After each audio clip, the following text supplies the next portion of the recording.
नमस्कार साथियों, NMF news देख रहे हैं आप। आपके साथ मैं हूं अनुपम प्रसून। इस वक्त की एक बहुत बड़ी खबर आ रही है मुंबई से। बहुत ध्यान से सुनिएगा। एक बहुत जानी मानी पत्रकार हैं राणा अयूब, उनको लेकर एक बहुत बड़ी खबर आ रही है कि उन्होंने कोविड के नाम पर एक क्राउड फंडिंग की थी। कोविड का जो दौर चल रहा था तब लोगों की मदद के नाम पर उन्होंने क्राउड फंडिंग की थी। 1,23,00,000 रुपए उन क्राउड फंडिंग में से उन्होंने अपने पर्सनल इस्तेमाल किया, उसे पर्सनल यूज किया उसका, और फैमिली अकाउंट्स में वो पैसे ट्रांसफर किए गए। उन्होंने पर्सनल एक्सपेंसेस, फिक्स डिपॉजिट, इन सारी चीजों में इसका इस्तेमाल किया और मुंबई ट्राइब्यूनल फंड ने उन्हें इस मामले में दोषी पाया है। बहुत जानी मानी ये पत्रकार हैं और कई बार तो ऐसा होता है कि एक लिमिट क्रॉस कर जाती हैं और अब ये खुद एक बड़े मामले में फंस गई हैं। वैसे सोशल मीडिया पर अक्सर ऐसे लोग बड़ी नैतिकता की बातें करते हैं, लेकिन अब राणा अयूब फंसती हुई नजर आ रही हैं। उन्होंने फंड जुटाया था कोविड के दौर में। आपको भी पता है कितना विभत्स दौर था वो, कितना भयानक दौर था। लोग याद भी नहीं करना चाहते उस दौर को।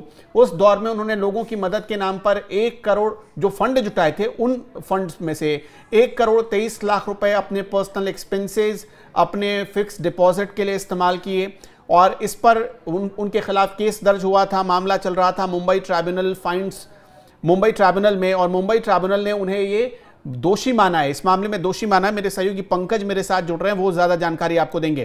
पंकज, ये पूरा मामला क्या है, जरा सबसे पहले वो समझाएंगे आप।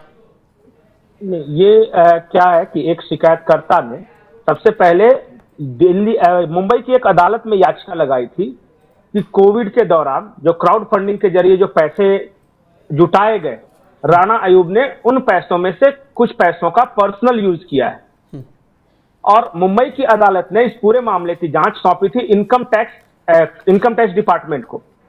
और इनकम टैक्स डिपार्टमेंट ने इनकम टैक्स एपेलेट ट्रिब्यूनल एक होता है ITAT, उसको पता लगाने के लिए कहा था कि हुआ क्या था। अब उसकी फाइंडिंग्स आ गई है और फाइंडिंग्स कहती है कि टोटल पैसे जो जुटाए गए थे वो थे 2.7 करोड़ रुपए, इतने रेज किए गए थे।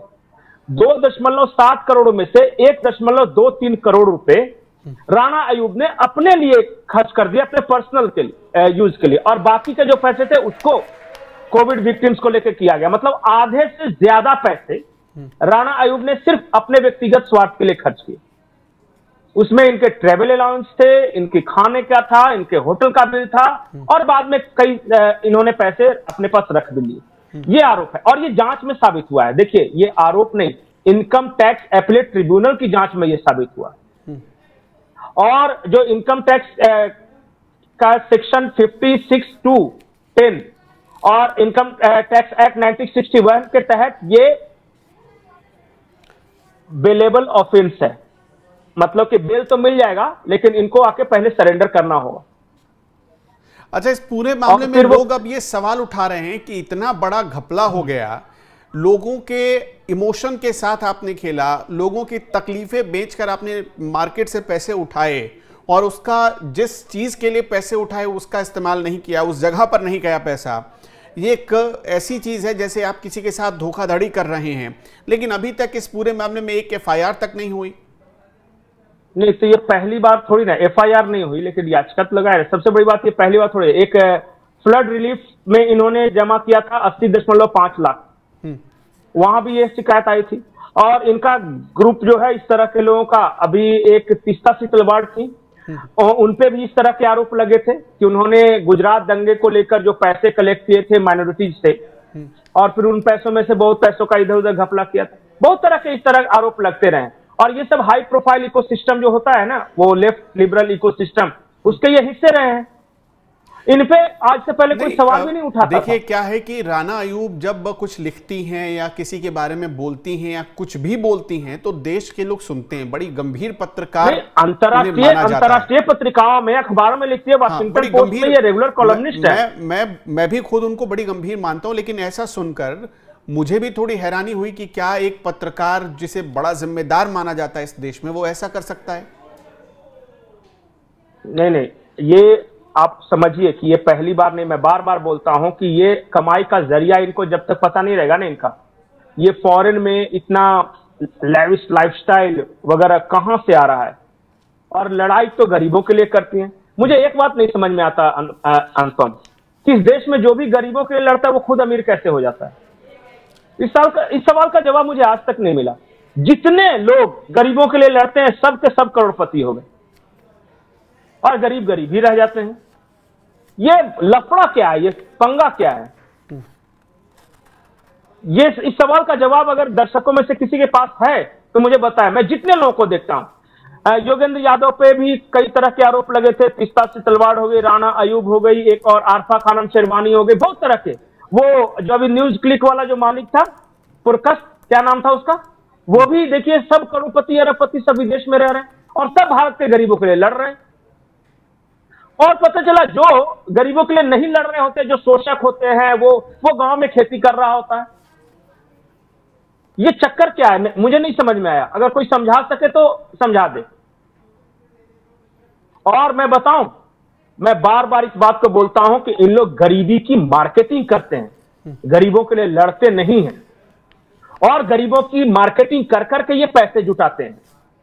आखिर के आप जाइए इंटरनेशनल कॉलम में और लिखिए कि भारत सॉफ्टवेयर पावर बनना है, ये कोई नहीं कहेगा कि नहीं। आप जाकर दिखाइए कि भारत में तो बड़ी विकट स्थिति है जी, वो आज भी सांप और सपेरों का देश है, फिर आप पे पैसे बरसने शुरू हो जाएंगे। और इस लेफ्ट इकोसिस्टम को ये बातें पता है। ये बढ़िया अंग्रेजी बोल बोल के इन लोगों ने पूरे देश का बंटाधार किया है सिर्फ, और कुछ नहीं किया है। सिर्फ भारत को खराब बताया है और भारत की सिर्फ इमेज खराब की है और उसके बदले गोरों से पैसे कमाए हैं।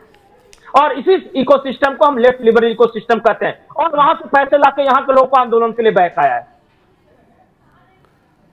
नहीं, आप देख लीजिए किसी का भी आंदोलन के पीछे इस बात के सबूत तो खैर अदालत में पेश किए जा चुके हैं, लेकिन अभी जो चीजें चल रही हैं ये तो सीधे सीधे लोगों के इमोशन के साथ एक बहुत बड़ा खिलवाड़ है। क्योंकि अच्छा, उनका एक लिंक भी आता है कि वो बहुत बड़े घर से हैं, बहुत बड़े घर से ताल्लुक रखती हैं, तो इस वजह से भी शायद कई बार ऐसा। मैं राणा अयूब को तब से जानता हूं जब ये तहलका में काम करती थी और उस वक्त भी इन्होंने जो स्टिंग्स वगैरह किए थे और फिर बाद में इनका अनिरुद्ध बहल के साथ जो इनका डिस्प्यूट हुआ था, फिर उसने कोबरा पोस्ट बनाया, फिर ये तहलका बनाए, फिर तहलका में जो तलवार थे वो एक सेक्सुअल हरासमेंट केस में वो डूब गया, वो फिर ये गई इंटरनेशनल में। पूरी जब कहानी आप देखिएगा ना, लाइफ हिस्ट्री, तब समझ में आया कि किस इकोसिस्टम के लिए और किस हद तक काम करती है। मैं बढ़िया बात करूं ना कि मैडम बड़ी अंग्रेजी अच्छी बोलती हैं, अरुंधति राय, राणा अयूब, ये सब एक इकोसिस्टम के लोग हैं भाई। और इन्होंने सिर्फ भारत को नीचा दिखाया, इसके अलावा कोई उपलब्धि हो तो बता दें। सिर्फ यहां की गरीबी की मार्केटिंग की है, ये भारत को नीचा दिखाया है और धार्मिक एंगल से बाहर में सहानुभूति बटोरी है। राणा अयूब आज की तारीख में मुस्लिमों की बहुत बढ़िया वॉइस है इंटरनेशनल लेवल पे और एक एक सेमिनार के लिए लाखों में चार्ज हो रहा है।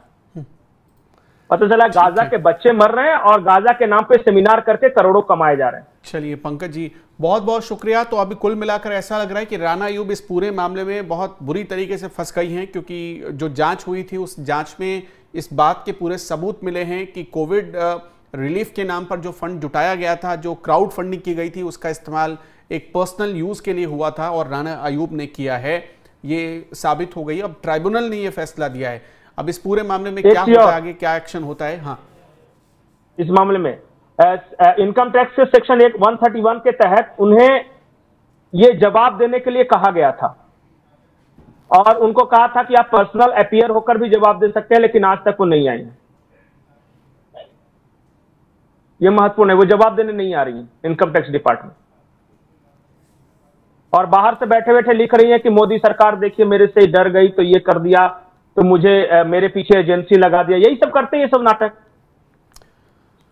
बहुत बहुत शुक्रिया आपका पंकज जी तमाम जानकारियों के लिए। दर्शकों, आपका इस खबर पर क्या सोचना है हमें कमेंट बॉक्स में जरूर बताते चलिएगा।